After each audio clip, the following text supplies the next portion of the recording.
Kalau nak tahu tak rawatan untuk setiap tahap buasir, mana satu yang terbaik, mana satu kena buat operation, mana satu boleh makan ubat, nak tahu tak apakah rawatan yang paling sesuai untuk setiap tahap buasir?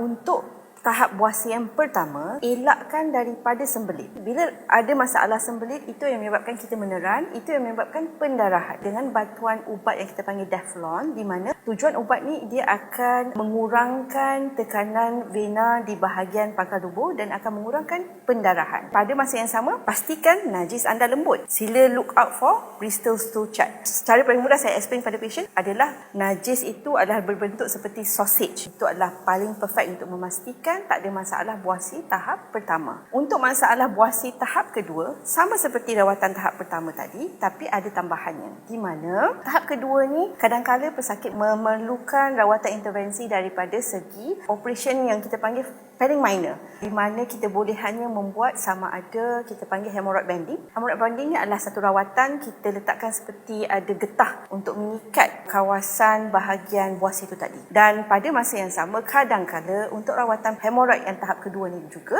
kita boleh tawarkan laser hemorrhoidoplasty, di mana kita menggunakan laser untuk mematikan pangkal-pangkal buasir ini dan pada masa yang sama akan menyebabkan kecut dan tiada lagi pendarahan. Untuk penyakit buasir tahap ketiga pula, sama seperti 1 dan 2, tapi ada tambahannya, di mana rawatan boleh diberikan dari segi penambahan operation, ada juga rawatan daripada segi kita panggil hemorrhoidal artery ligation dan rectoanal repair, di mana kita menggunakan seperti benang untuk jahit pangkal bahagian buasir ni, kemudian salur darah itu akan diikat dan pada masa yang sama apa akan terjadi? Buasir yang bengkak ni tadi dia akan kecut. Itu untuk rawatan pangkal buasir yang ketiga. Selain daripada itu, boleh juga rawatan kita panggil stapler hemorrhoidoplasty. Ini adalah sesuai untuk rawatan buasir tahap ketiga. Untuk tahap keempat pula, di mana kalau kita boleh bayangkan buasir itu sudah terkeluar, mendatangkan kesakitan kepada pesakit. Kebarangkalian pesakit-pesakit ini ada masalah trombosis ataupun dengan kata lainnya ada salur darah beku di bahagian buasir itu. So ini tidak boleh dielakkan, memang definitely 100%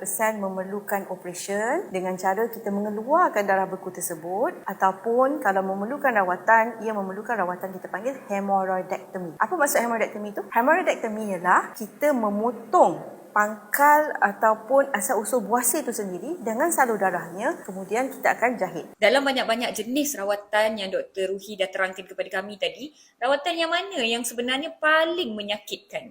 Antara rawatan buasir ini semua, mana satu yang paling sakit? Jawapannya adalah hemorrhoidectomy. Jadi, netizen sekalian, elakkan daripada mendapat tahap buasir keempat. Jumpa doktor pada peringkat awal, insya-Allah akan dapat rawatan yang kurang menyakitkan.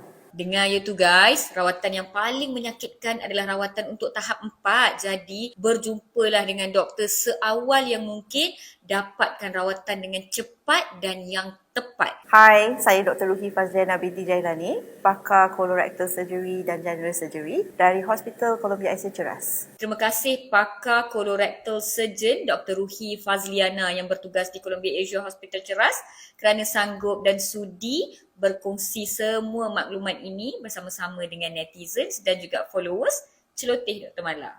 Video berbentuk pendidikan kesihatan ini dibawakan khas untuk anda oleh Columbia Asia Hospital Ceras.